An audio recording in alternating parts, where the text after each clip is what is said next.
सावंतवाडी शहराच्या सीमेलगत माझगाव मोरडोंगरी येथील BSNL कॉलनीत सोमवारी पहाटे एक मोठी घरफोडी झाली।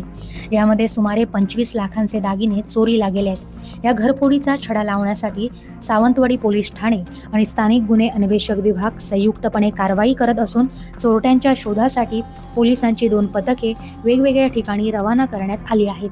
कृषी सेवक सिद्धी रेडेकर यांच्या घरात ही घरफोडी झाली। घटनेच्या ठिकाणी सापडलेले चोरट्यांचे ठसे आणि परिसरातील CCTV फुटेजच्या आधारे पोलीस तपास करतायत। CCTV मध्ये 4 चोरटे कैद झालेले आहेत।